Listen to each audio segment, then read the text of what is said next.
High, Anirban Lahiri বলছিলাম। Recent আমি একটা প্রবলেম দেখা দিচ্ছে, সেই প্রবলেম নিয়ে আজকে আলোচনা করছি এক্সিস্টিং কাস্টমারদের জন্য, বিশেষ করে হেলথ ইন্স্যুরেন্সের। সেটা কি?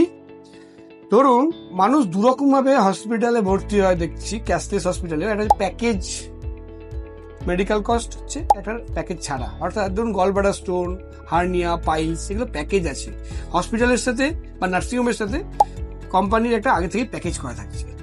সমস্যা হচ্ছে কোন জায়গায়, আমাদের শহরতলি জায়গা, যেখানে শহর সিটি বাদ দিয়ে দেখছি যে হসপিটালের নিজস্ব ডক্টর, ইন প্যানেল ডক্টরস কিন্তু খুব কম থাকে। ন্যাচারালি দেখা যাচ্ছে আমি একটা গলব্লাডার স্টোন অপারেশন করতে যাচ্ছিলাম বা যাচ্ছি, দেখা যাচ্ছে ওখানে আমি হসপিটালে না, নার্সিংহোমে না গিয়ে আমি যাচ্ছি হচ্ছে কোনো ডক্টরের পার্সোনাল চেম্বারে।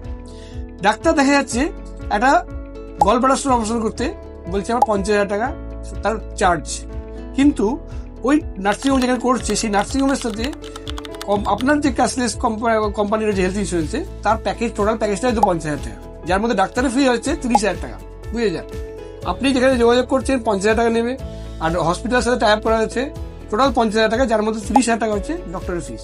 এবার কি হলো, আপনি যখন গেলেন অপারেশন করলেন, আপনি টোটাল কোম্পানিকে কিন্তু 50,000 টাকার বিল ওরা পাঠাবে হসপিটাল বা নার্সিং, আর 20,000 টাকা যে এক্সেস টাকাটা লেগে গেল আপনার টোটাল, সেই টাকাটা কিন্তু বিলও পাবেন না আপনি, কিন্তু তার ক্লেমটাও পাবেন না।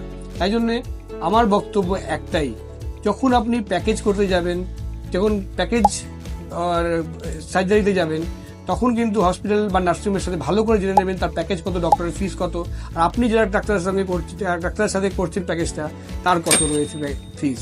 এই দুটো যদি মিস ম্যাচ হয় তাহলে এক্সেস টাকাটা কিন্তু আপনাকে দিতে হবে। খুব ঠান্ডা মাথায় ব্যাপারে ভাবনা চিন্তা করবেন।